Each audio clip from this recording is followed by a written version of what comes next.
Welcome to the Underground Nation podcast, the heartbeat of the underground scene. Tonight, we're diving headfirst into the neon-charged world of ColorMeKrazy, a Raleigh-born trio fusing emo passion with hyperpop chaos. Hosted by your host with the ghost, Bounce Ball Boogie, get ready for raw emotion, wild stories, and a crash course in creativity. It's time to turn up the volume and get crazy. Yo, yo, yo, yo, what's poppin', my beautiful underground family? It's your host with the ghost of Bounce Ball Boogie.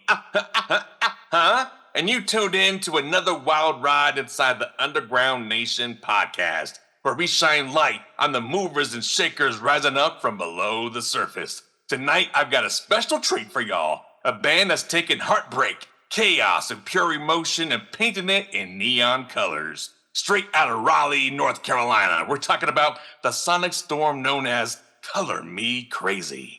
Now, if you haven't heard of them yet, imagine hyperpop energy colliding with emo soul. Picture break-ins meets My Chemical Romance inside a glitter bomb of passion, distortion, and pure unapologetic feeling. These three, Mia, Tom, and Drew, they're the brains, the brawn, the beautiful madness behind this new sound. They've been dropping singles, rocking shows, filming videos, and hitting the road to all their first year. And tonight, we're digging deep into how this whirlwind began. They've been dropping, so sit back, plug in, and get ready, because we're about to get crazy with ColorMeKrazy. Welcome to the hot seat of Underground Nation. How are you? Well, how are you? That was the best intro I've ever heard. I know. Do you do birthdays? I do. Oh my God. Available for hire. Yeah. Let's go. That's right. I always got to hire the bouncing ball, the red bouncing ball. Well, thank you guys so much for taking some time to speak with us. Mia, Drew, unfortunately, Tom couldn't appear. So shout out to Tom, wherever you are right now, buddy. He's sick, unfortunately. Oh my gosh. Everyone's been getting sick, like with the summer ending and fall beginning. All my friends with the what you call it? I don't know, they're sneezing all crazy. What you call it? Allergies. That's it. Yeah. Allergies going crazy on people. Well, feel better, Tom. Hopefully we catch you next time, and there will be a next time. Word. Just throwing it out there, you never know. Yes, I'm all about the manifestation at the Underground Nation. Well, how did this whole beautiful chaos come together? I mean, what was the moment you say, yo, this is it. This is ColorMeKrazy? All right. So I moved to Raleigh specifically because I hadn't been doing music for some years and I wanted to do music really, really bad. So I knew I had to move out of where I was because there wasn't much of a music scene there. And when I did move, it took me about 6 months before I was like, all right, I'm ready. And messaging people on this ancient website called Bandmix. And lo and behold, at 3 a.m., because, I don't know, he worked the night shift, I guess, Tom replies back to me in like 5 seconds. And I was like, what the heck is this vampire doing up at 3 a.m.? Like, what's his excuse? He was working the night shift. And so we went back and forth. We created some demos. And then shortly after, we decided, okay, like, this is a good project. We like working together. We reached out to Drew on the same ancient website. I liked his pictures online. He like performed well. So I was like, yeah. Let's go with this guy, and I was fucking right. Can I swear? Yes, you can. Please, feel free. Be yourself tonight. Let it all hang. Well, that's really cool. So, like, the Boogie verse just brought everyone together, collectively. Yeah. It was pure luck that my profile was on that website, though, because I hadn't been active on it in years. Because, I'd gotten in bands, and, kind of once you're in bands or whatever, you start meeting people in the scene, and you don't really have to go that route anymore to meet people and start up bands. So, I was lucky that I didn't delete the profile. Well, thank you for not doing that, Drew. Left it on stagnant. So then what? Just one night you got a notification and you're like, oh shoot, Mia's hitting me up? I hadn't been notified on that website in probably 2 years at least. Wow. And along came Mia. Yeah. Determination. That's what. That's awesome. Somehow that I feel a side quest is coming in from that. Along came Mia. Well, I mean, y'all have described yourselves as a bedroom pop artist meets ex-scene kid. That's wild. But what does that sound like when y'all hit the studio? So Tom usually starts a lot of our instrumentals, and his influences are a lot of like Census Fail. He really likes Amur. Amur is like one of his favorite artists of all time. So like some of his influences are like early 2000s emo and sort of that whole time period. And he mixes that, and then I'll usually come in and like add some what he calls the Mia sparkle. Oh. I add some like jangly sounding, synths, or like I really like bell sounds, so I add a lot of bell sounds and add like some kind of like catchy synth line to it. But he's also been getting into electronic production recently and like adding in a lot of breakcore influences to it with like break beats and stuff like that. And now even Drew has entered the ring. Our newest single that started with one of his ideas, and we have another song that we're really excited about that also started with his ideas. So I don't know. We're all writing. Mine's the more slow emo stuff, though. Yeah. Oh my gosh, we're on a roll right now. Hold on. Drew, where's this creativity coming from? Well, I mean, I've always written songs. It just took me a while to get into a rhythm of writing songs for this band, because this band is very different from anything I've ever been in. So, I've written a lot of metalcore stuff, and I've written a lot of straight pop punk stuff, and a lot of acoustic stuff, but this is very different. So it took me a while of like studying what they were doing to really get into a rhythm of like, okay, this is what can work for this band. Yeah, absolutely. So what do you feel has been the biggest difference with this new wave of sound that you're creating here? A lot of what we do is very dancey, lots of dance beat. That's not something I've ever really messed around with. I messed around with some synths and stuff and some of my metalcore stuff I've written, but not some of the more sparkly stuff Mia was describing with the bells and some of the glitchy vocals and all that kind of stuff that she brings. That's not something I've ever really messed around with. Yeah, got it. I mean, you can literally see the sparkles on the walls behind you. I just really like cute things, and I like cute sounds too. Yeah, absolutely. But I mean, in my experience of working with groups that are involved with hyperpop and emo, I mean, they both hit deep emotionally. What's the emotional target behind your sound, or what do you want your fans to feel when they hit play? I think like as a person, and I think Tom too, and you as well, we're like deep feelers. We have a lot of big emotions, and I think like no matter what song it is, it always comes out that like there's this huge happy feeling or this huge sad feeling or a huge angry feeling. And I think like what we're channeling whenever we like write these songs is just like whatever we're going through at the time, and trying to like, I don't know, I guess show people like, hey, I'm also going through this rough time, or I'm also like, I also just had like a really cool thing happen, and I just want to like shout it out to the world and like make people feel like they can express themselves. That's right. Giving them that safety net. Catch me. I'm falling. I mean, you call yourselves musicians / maniacs. I love that, by the way.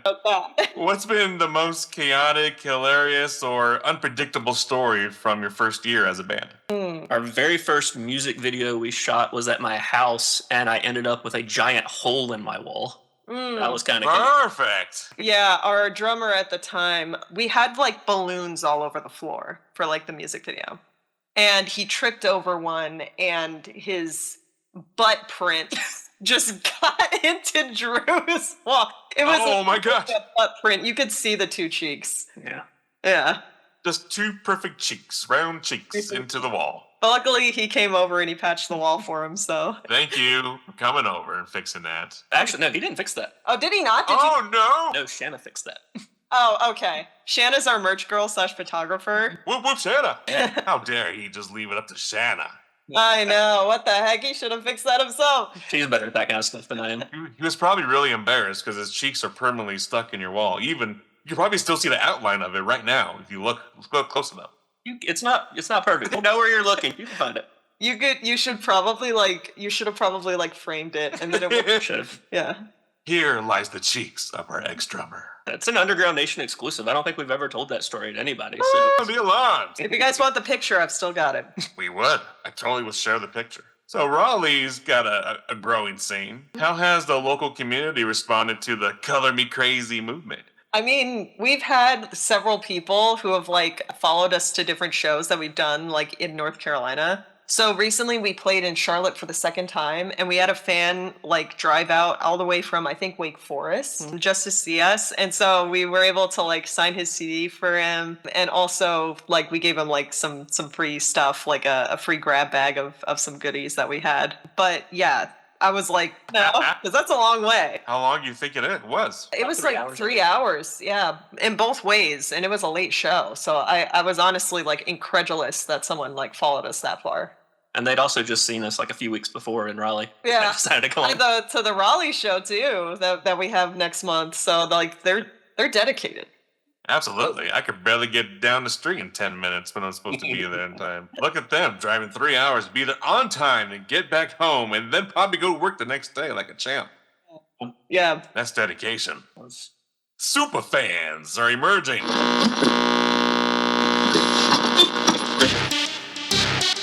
If you're loving what you're hearing with ColorMeKrazy, then you're going to lose your mind over the artists, bands, and hidden gems waiting for you at underground-nation.com. Discover new music, fresh interviews, exclusive features, and everything rising from beneath the surface. Tap in now and explore the sound of the underground.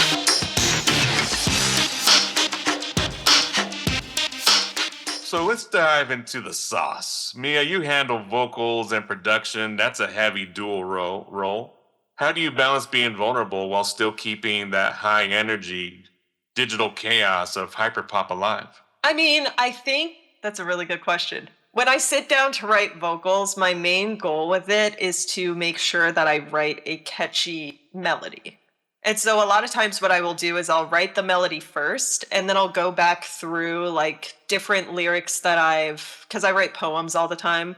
So I'll go through like the different poems that I've written and see like which poem kind of fits with the way that the song sounds. Because I kind of get like an emotion from like whatever Tom has written, and I'll say to myself like, okay, this sounds like a sad song, or this sounds like, an angry song, and I'll look for a poem that fits that. And then I just change the poem slightly to be more like lyrics and fit the melody that I've created.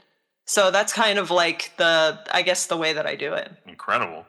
So I would assume that you and Tom catch a pretty good vibe together if you're going off what he may have started or... Oh, yeah. Honestly, like, half the time when either Drew or Tom sends me something, I'm like so excited and I'm already like melodies that I could possibly write over it. That's awesome. Do you find yourself just coming up with words and lyrics as throughout your day and you just gotta document them somehow on your phone or notebook? Yeah, sometimes I'll like think of something that's like a little funny. Like there's a lyric I haven't used yet that refers to like me being short, but like my temper is short. So I'm workshopping that one, but like I'll think of like a concept that's kind of funny like that, and I'll just like write it down and like make it sound catchy, and then use it in a future song. Nice, that's very cool. I as a vocalist, I used to always carry a little notebook with me in my pocket, so I would just get random bars or words that come to mind during the day, and then the phone came out with the recorder, and now I just got SD cards everywhere. Voice memos. Anytime I feel stuck, I just go back to those memos. Now, Drew, you're the guitarist and the manager of the band, right? That's right. The band dad? Yeah. I don't support it, but that's what they call me. How do you keep this crew organized while still staying inspired creatively? That's a very good question, because that is a very tough balance to be in the books, doing all the communication and like all the really crummy stuff that nobody wants to do, and then still find time to like go and write something or whatever. It's a tough balance. But I'm a very organized person in general. I've been in project management essentially my entire career outside of music. That's how now. So it's not too difficult for me to manage all these conversations around all the things we have to do, whether it be merch and booking shows and just like all the bookkeeping stuff. Like that's kind of natural for me to be able to do that. It is a little more difficult in a music scene versus a more professional scene or whatever, because a lot of people are just a little, not as good at communicating, which I'm sure you probably know if you're in the music scene. Yes, I do. But then using other bands don't always respond, and when they do, they give you half answers and whatever. So it can be frustrating, but I get by. It's not too bad. Yeah, you gotta have patience, that's all. Lots of patience. I have lots of patience. And lots of follow-ups. I have to put on your reminders all day, every day for, 3 days from now, I'm going to follow up to this thing I just sent that I know I'm not going to get a response to. And so my calendar is just a cascading waterfall of follow-ups. Wow, your pipeline sounds fun. I want to go surfing down that pipeline. Yep, that's the life I lead. We couldn't do half of what we do without Drew. Drew, the project manager. So then, as a group, talk to me about the writing process. Is it structured, or do you just let emotion take the wheel? No, not at all. It is completely like someone will send something And we'll all be like, oh my God, this is so cool. And then like 12 hours later, we have like a finished demo of like whatever it was. And then that's it. There's a lot of like staying up way past my bedtime to like write things. There's a bedtime? Yeah, I try to get 8 hours a night. I like to get my beauty rest. Well, at least you try. Yeah. I consider myself trying, but my wife says I don't show any effort in trying to go to sleep.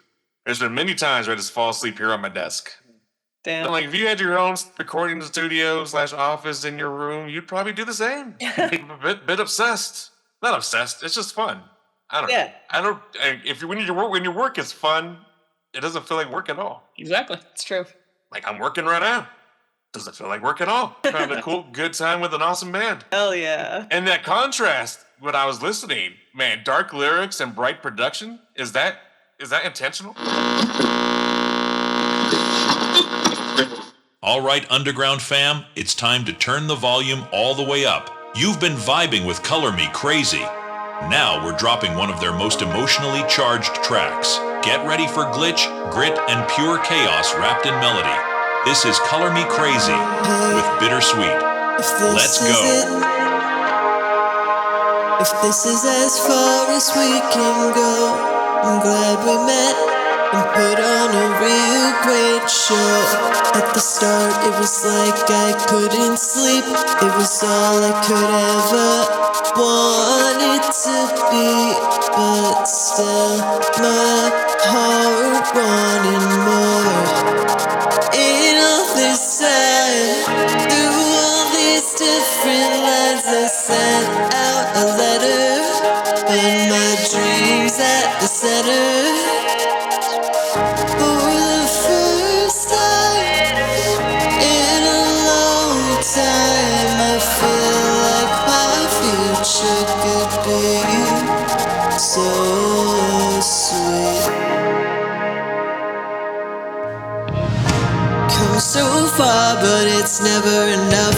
My twisted heart keeps beating over and over again, yearning over the bed. Satisfaction just out of reach, struggling to meet my expectations, but you never found me, no.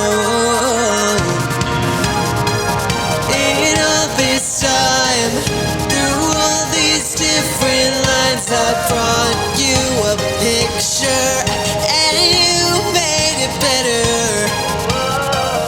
For the first time in a long time, I feel like my future could be. Yeah, so remember how I said that I feel really counts like for the bad ones. So whenever I'm stressed or sad, I feel like I write my best lyrics, which is unfortunate, but also I guess good that I'm channeling it towards something. Ain't this good for art? Hell yeah. That's right. Shrek always said better out than in. And I've been running with that ever since I heard it. Hey, I mean, Shrek, that movie had a lot of wisdom. A lot of wisdom. Lots of wisdom.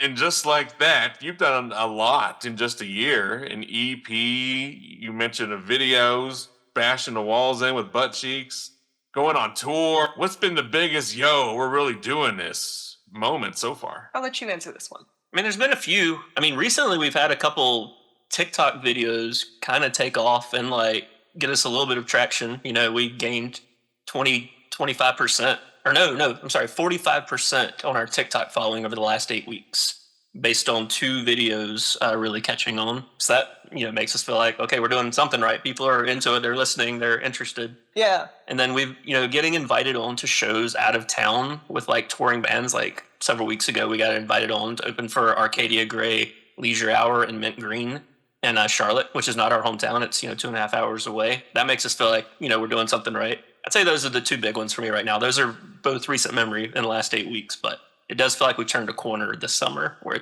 things are starting to pick up a little bit. Yeah. Oh boy, I bet that feels exciting. It is, yeah. Like you go to Disney World next morning, you know it. Dude, a band trip to Disney World would go crazy.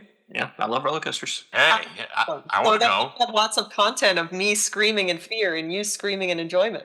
You hold the bags, I'll ride the coasters. I'll hold the camera. Yeah. Gotta volunteer yourself to go to Disney World with the band. Hold on. Hey, I'm just here to document. Oh, we got you. Hey, right on.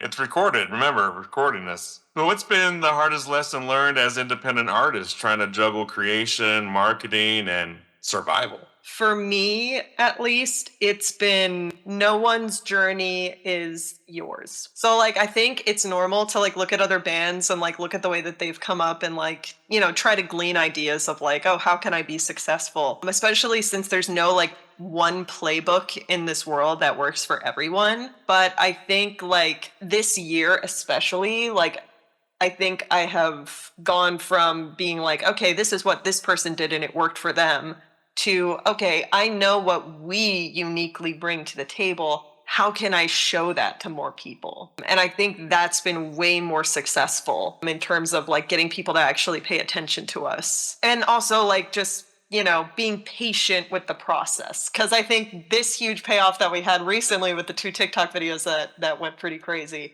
that was like, yes, after like weeks and months of posting every single day, we finally had something like return to us that was like a big return. So Big return. Well, relative, small numbers, but relative. Yeah. Oh, now I'm interested. And that's the other thing is keeping perspective. Like, you know, sometimes it's easy to look at bands that are like us and kind of sound similar to us that have, you know, millions of followers and get hundreds of thousands of likes on their videos. Then, you know, we post something on Instagram and get like, you know, 50 or 100 likes. And it's like, well, dang, I only get 100 likes. But if you think about it, like, that's crazy. You know, 100 people are out there. Zero. Yeah, starting from zero. And there's 100 people out there that liked that video we put up. Like, can you imagine 100 people in the room, like, cheering you on? Like, that was an awesome video. Like, that would be amazing. Yeah. So it's kind of keeping that perspective.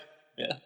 Heck yeah, kidding me? So then when times do get hard, how do you deal with burnout or self-doubt when, you know, when it maybe feels like too much is happening? I write lyrics about it, or I call my mom, or I call one of these guys. I sometimes have like messaged these guys and been like, hey guys, I'm feeling kind of emo and unmotivated. And then they'll kind of like cheer me up. So yeah, I'm really thankful to not be in this alone. I'm really glad I'm in a band. Yep, same. Absolutely. So then if you could go back and give your younger selves a piece of advice before starting this wild ride, what would it be? For me, not waiting so long to like really start taking it serious. This is the first band I've been in that's like we're really trying to do a thing. I've been in, you know, bands, you know, all my life since I was a young teenager, but never really took it serious. Just kind of, you know, played music and that was it. Like wrote songs and played songs, but we never like did the marketing. We never like really pushed ourselves to get bigger.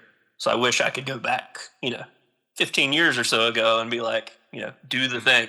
Right now would be in a position where I'd be in a different position probably. Man. But then we wouldn't be sitting here right now. That's true. Everything would have been different. How long have you been a podcast?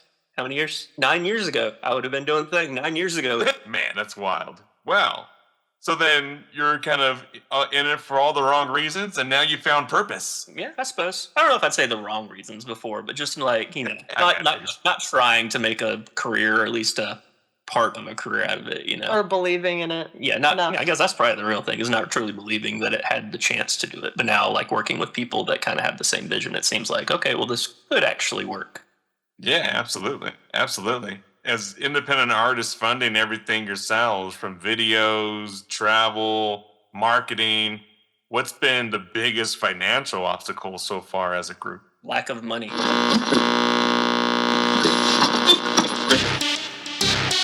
Need spotless results every time?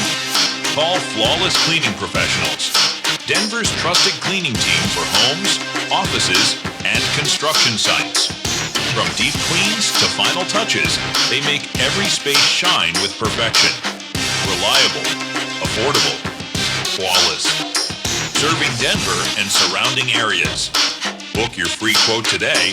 Contact Ryan Chavez for booking Flawless Cleaning Professionals and experience the clean that lives up to its name.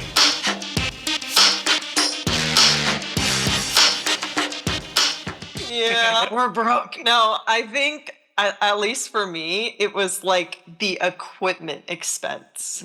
Because we knew with our sound that we needed in-ear monitors because we have all those backing tracks. We needed a click in our ears to like stay with the backing track. And so I think like the expense of building an in-ear rig, like I'm just going to be real, like I just went like 0 to 100 with spending on that and made sure it was great so that we didn't have to worry about it. And I think it was really worth it to take out insurance on it because if anything happens to it, I need it to get replaced. But I think it was well worth it because I think it just makes us so much better and allows us to do the level of set that we want.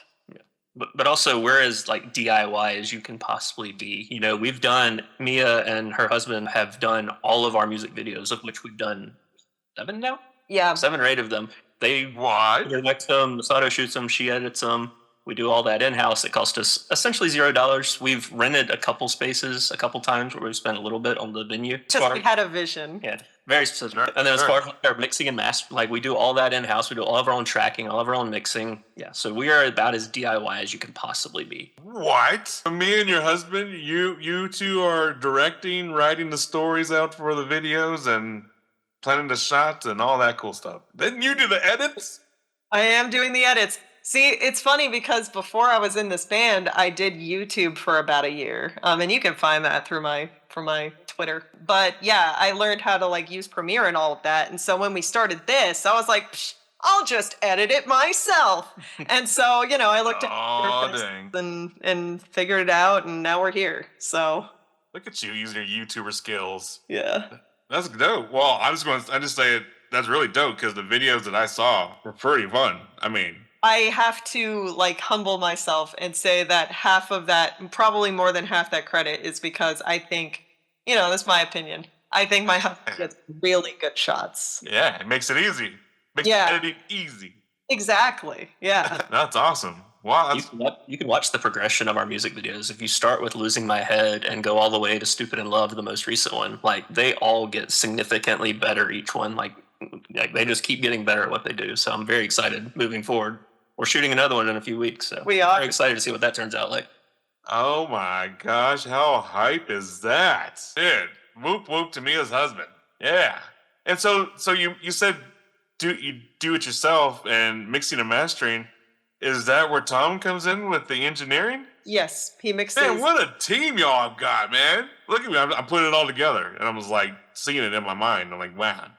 You guys are like the Power Rangers. I think the Powerpuff Girls is what we've been compared to recently. Yeah. Powerpuff Girls, all right. Yeah, I drew us as the Powerpuff Girls and posted on Twitter. But I feel like we are kind of like the Power Rangers because a fan made matching friendship bracelets for us. And it's this top one here. And so we've been wearing them whenever we perform, and it kind of makes me feel like a Power Ranger. Yeah. Yes, with our powers combined. Yes, we are ColorMeKrazy. Color Me Crazy. When I first heard that, I thought of Color Me Bad from back in the day. Okay. That was the first band that came to my mind, just because of the Color Me, purely just from that. Yeah, we've been competing with hair salons. We're finally climbing up the Google charts. You can't imagine how many hair salons are called ColorMeKrazy. Maybe there's sponsorship opportunities there.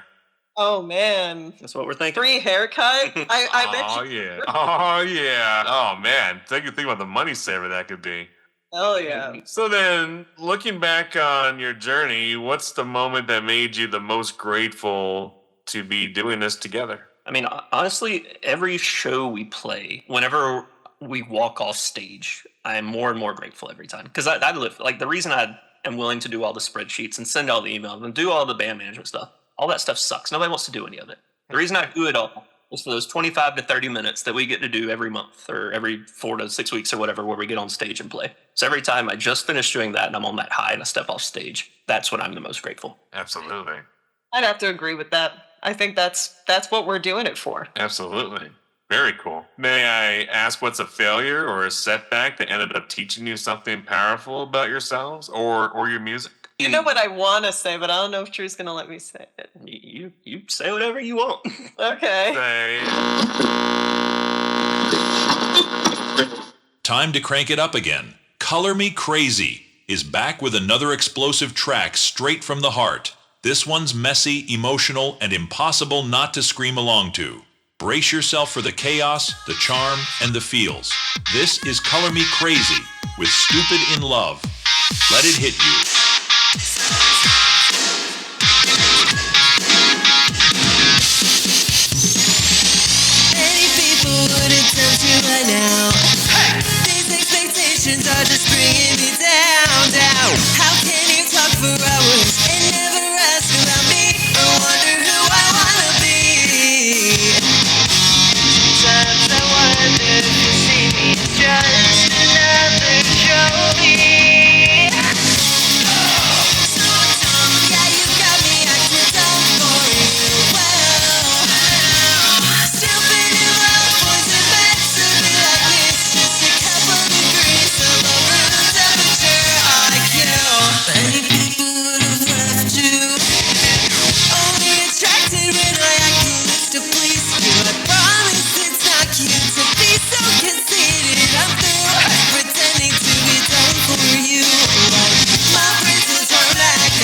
think when we lost our drummer earlier this year, it kind of like, it taught me at least that what me, Tom, and Drew have is really special in that we are willing to go to the ends of the earth to do this. And I think that, like, you know, obviously, like, I think everyone enjoys performing, but I think to Drew's point of what he just said, you kind of have to do like all of the crappy stuff in order to get to where you want to be with this. And like everyone, the whole team needs to be on the same page of like, we need to do all of this crappy stuff in order to do this. And it's like so much easier to like be a crew if like everybody is that willing to, like, you know, like I said, we've done so many crazy things. Like I go to shows that I haven't heard of any of the bands, and like I usually leave like a fan of like some of them. But I go specifically to hand out stickers to people and, you know, tell them about us because, you know, locally, like not everyone knows about us. So I do that, and I do that like and lose sleep doing that just so that we can have more of a chance. So I don't know. I guess what I'm saying is like I think it kind of reshifted my perspective on the three of us. That's incredible. Well, I'm so glad the Boogieverse brought you all together. Oh, yeah. What advice would you give to the dreamers out there who are scared to put their first song out into the world? Do it. Like, yeah, I mean, like... Do it! You know, I listened back to, like, our first couple songs, and, like, the mixes they're fine. They're not great. Just like the first ones were fine. They're not amazing. But, like, you can see the progression. If you listen to all of it in order, you can say, okay, like, the last song they put out sounds significantly better than the first song they put out. So, like, you're always going to be getting better. So why not just start now? Just do it. And also, like, I think I was scared. Like, when we were, like, actually about to release something, I was like, oh, God, what if a bunch of people hate it and then we get put on, like, r/cringe or something like that. Like that was my worst nightmare, is if we got put on some cringe website. And then I was like, once it like actually came out and none of that scary stuff happened, I was like, oh no, you just have to do the thing. So I think like singing's a lot scarier in your head than it actually is once you get going and start doing it. Yeah, absolutely. It's like diving in a pool. When you first dive in, it's all cold and yeah. Then you get used to it. You get used to it. It's just warming up. You start having fun. Till some awkward kid comes in and does a cannonball. I'm not sure what that metaphor is in the music scene, but I'm sure we can come up with something by the end of the podcast. Audience member. Yeah. I make out with his girlfriend in the booth. But both of these things happened at the same show, by the way. But wild show. Yeah, it was awesome. I was like, oh, these are future podcast stories. Yes, it is. What night was that? Now that we're talking about it. If I want to name the venue. We won't name, but yeah. There was a guest that was very inebriated on multiple substances and was making everyone around her uncomfortable. Yeah, she like kissed this guy on the cheek without his consent, and it was really uncomfortable. Yeah. Oh no. Yeah. Yep. Well, I'm glad we got through that night. Yeah. Hope no one got hurt. Nah, it was fine. They kind of just like, you know, told her to leave, and she was ushered out the door. Yeah. Yeah, put it away, lady. So how can fans support you beyond streaming right now? Do you have a Patreon going, a GoFundMe, or anything like that? We don't have anything monetary set up like that other than merch on our website. Buy merch. Yeah. That's, you know, if you're in the music biz, you know that there's, you know, two ways to make money, and one of them doesn't really work. Selling ticket. But, you know, the venues take such huge cuts that you don't make a lot of money doing shows. But selling T-shirts is how you can actually make money to do the thing. We're glorified T-shirt salesmen. Oh, man.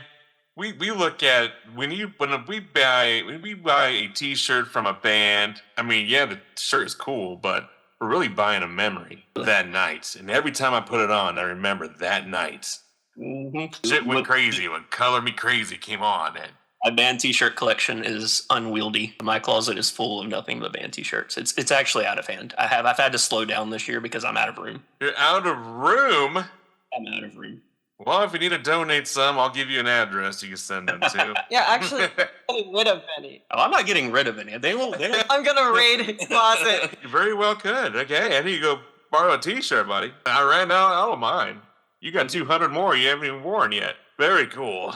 Well, if you guys ever do a Patreon or anything like that, we definitely would love to see some behind the scene footage of y'all in the studio or going behind the scenes of a live show or in the green room, stuff like that, or driving back and forth to the venue, just throwing ideas out there that we want to see. I don't think that's a bad idea. Yeah. Could watch us eat late night cookout. I don't know if y'all have cookouts where you... Drew's like just way more shit to manage. Great.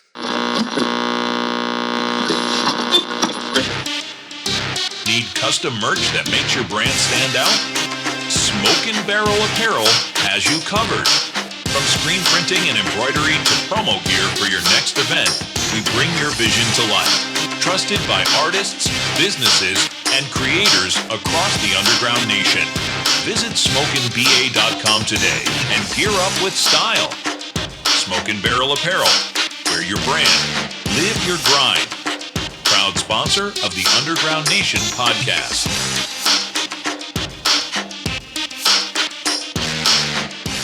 Well, finally, what's next for ColorMeKrazy? What can the fans expect in the next era of your sound? So we've been working on EP2, and we're really freaking excited about it. So you can look forward to that next year.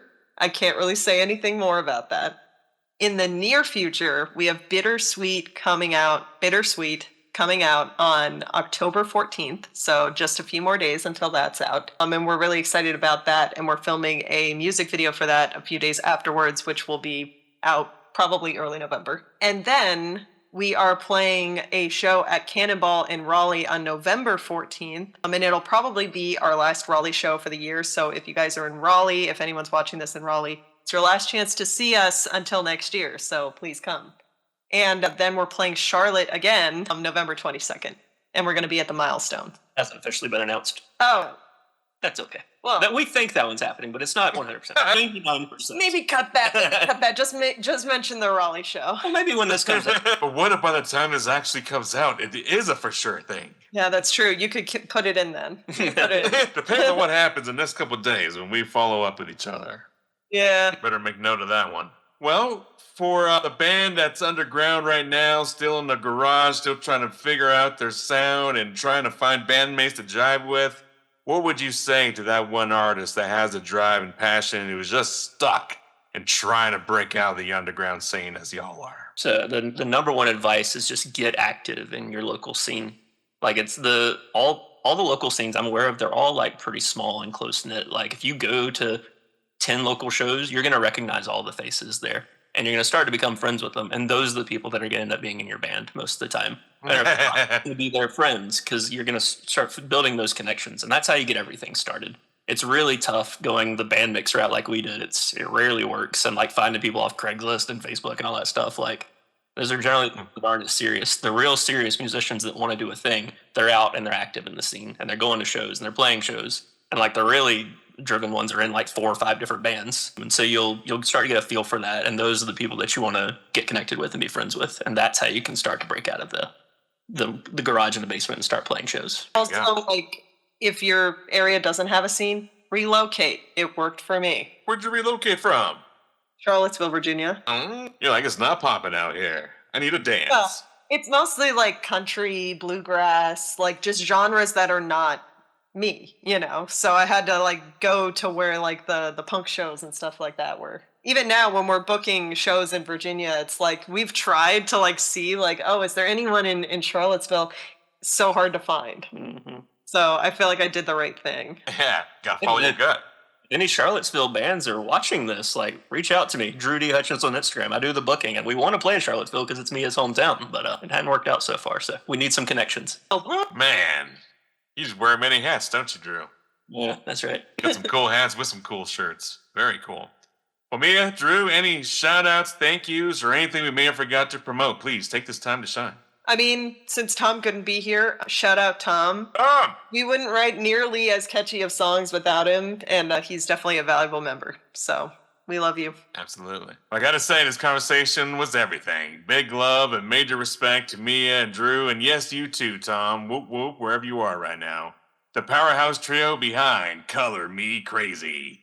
Y'all got that spark, that bounce of chaos and heart, and you're showing the world what passion really sounds like when you refuse to play it safe.